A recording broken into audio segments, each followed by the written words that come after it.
பாருங்கள், இப்போ நம்ம செடிக்கு வந்து இந்த கீர்னி பழம் இது ஊற வச்சுக்கிறேன். பாருங்கள் எப்படி இருக்குது. இது வந்து கஞ்சி தண்ணி, சோறு வடிக்கிற தண்ணி, பருப்பு கழுவி தண்ணி, அரிசி கழுவி தண்ணி. இது வந்து வெங்காயத்தோல் ஊற வச்சுருக்கேன். இது மூணுத்தையும் இப்போது நம்ம வந்து இந்த இந்த கூடையில் வந்து தண்ணி பிடிச்சி வச்சுருக்கேன். இப்போ வந்து நம்ம ஒரு இது மொண்டு ஊற்றிடலாம். பாருங்க, ஒரு டப்பா இப்போ கீர்னி பழம் மொண்டு ஊற்றிட்டோம். இப்போ சோறு அடிக்க தண்ணி, கஞ்சி தண்ணி ஊற்றிருக்கோம். இது வந்து வெங்காய தண்ணி, வெங்காயம் ஊற வச்சது. இது மூணுத்தையும் ஒரு டப்பா ஊற்றிட்டு இப்போ வந்து நம்ம வந்து இந்த மாதிரி கொஞ்சம் கொஞ்சம் கத்தி செடி இதெல்லாம் ஒரு டப்பா ஊற்றிட்டு வாங்க. முதல்ல தண்ணி பிடிச்சிடணும், செடிக்கெலாம் தண்ணி பிடிச்சிட்டு அப்புறம் லாஸ்ட்டில் ஒரு டப்பா இது ஊற்றினா போதும். இந்தமாரி பழத்தோலெல்லாம் எடுத்துருங்க. எடுத்து இன்னொரு நாளைக்கு ஊற வச்சு ஒரு 2 நாளைக்கு ஊறிச்சினாக்கா இன்னும் 2 நாள் கழிச்சும் ஊற்றலாம். இது ஊற வச்சு டெய்லி கூட கொடுக்கலாம், அதனால் தப்பு கிடையாது. தண்ணி ஊற்றும் போதே கொஞ்சம் கொஞ்சம் ஊற்றி அப்படியே கொடுத்துடலாம். பாருங்க, வெங்காயத்தோல் இதெல்லாம் எடுத்துடணும்.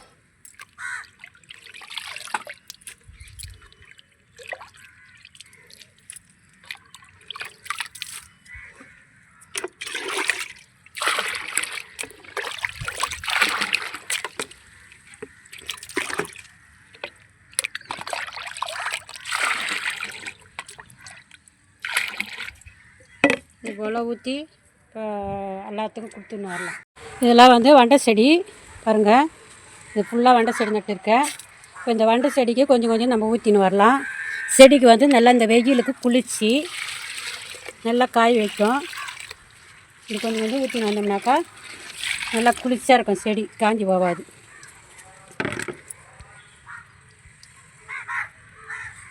இது வந்து மிளகா செடி பாருங்கள், வாட்ரு கேனு 20 லிட்டரு கேனில் வச்சுருக்குறேன்.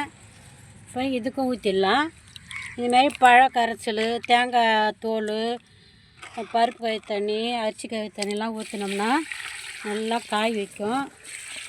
செடிக்கும் இப்போ வெயில் நாளில் வந்து குளிர்ச்சி. இது போல் நீங்களும் ஊற்றுங்க செடிக்கு, நல்லா செடியை இது வந்து பாரிஜாதி மல்லி, அதான் நல்லா துளுத்து வருது. கட் பண்ணி விட்டேன். கட் பண்ணி விட்ட ஒரு நல்லா துளுப்பு எடுக்குது. இதிலே புதினா இருக்கும். இது 20 லிட்டரு கேனு தான், இதில் ஊற்றிடலாம். இது வந்து துளக்க சாமந்தி, இதுக்கும் ஊற்றிடலாம். இந்தமாரி ஒவ்வொரு செடிக்கும் கொஞ்சம் அரை டப்பா, இதில் அரை டப்பா ஊற்றிக்கிட்டு வந்தோம்னா செடிக்கும் குளிர்ச்சி. எல்லாம் மல்லி செடி, இப்போ மல்லி செடி வெயில் நல்லாச்சு இல்லையா, மல்லிப்பூ பூக்கும். இனிமேல் இந்த இலையெல்லாம் நம்ம உரி போட்டு கட் பண்ணிவிட்டு இதுமாரி இதுமாரி தண்ணியெலாம் கொடுத்தோம்னாக்கா நல்லா வளரும் செடி, நல்லா பூக்கள் வைக்கும், மொட்டும் பெருசாகும். இதுமாரி ஊற்றிடுங்க. இப்போ வந்து இந்த கனகாம்பரம் செடிக்கெலாம் ஊற்ற போகிறோம். கொஞ்சம் கொஞ்சமாக ஊற்றினா போதும், ரொம்பலாம் ஊற்ற வேண்டாம். இதுமாரி கொஞ்சம் கொஞ்சமாக ஊற்றிக்குங்க.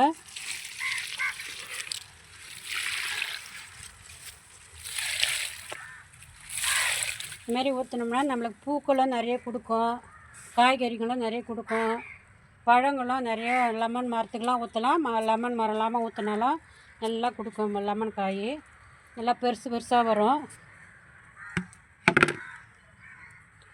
இது போல் நீங்களும் கொடுங்க செடிக்கு. நம்ம கீர்னி பழம் வாங்கி சாப்பிட்டு அதை ஊற வச்சு ஊற்றினோம்னா செடிக்கெலாம் ரொம்ப குளிர்ச்சி. நல்லா வெயில் நல்லா வரும். மண் வந்து ஹீட் ஆகாது, நல்லா குளிர்ச்சியாக இருக்கும் செடிக்கு. இது போல் நீங்களும் கொடுங்க, செடி நல்லா காப்பாற்றுங்க. இப்போ மரத்துக்கெலாம் ஊற்றிடலாம். இந்த பாருங்கள், மாதுளம்பழம். இது மாதுளம்பழம் பூ எடுக்குது இப்போ தான் நிறைய. மாதுளம்பழம் செடிக்கும் ஊற்றிடலாம் கொஞ்சம். இது மினி ஆரஞ்சு. இதுமாரி மரத்துக்கெல்லாமா கொஞ்சம் ஊற்றிட்டு வாங்க, நல்லா குளிர்ச்சியாக இருக்கும். இது வாட்டர் ஆப்பிள் எப்படி இருக்குது பாருங்கள் இலை. இது வாட்டர் ஆப்பிள் மரம். இது வந்து கொய்யாக்காய் மரம். இதுக்கும் ஊற்றிடலாம். தண்ணி ஏற்கனவே நான் விட்டேன், கொஞ்சம் கொஞ்சம் ஊற்றினா போதும். பாருங்கள், இதெல்லாம் சாமந்தி பாருங்கள், எவ்வளோ பெருசு இருக்குது பாருங்கள். சாமந்தி பாருங்கள், இதெல்லாம் சாமந்தி, மஞ்சள் சாமந்தி, துளக சாமந்தி.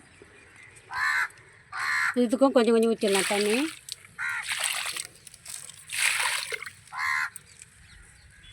இது வந்து லெமன் மரம்.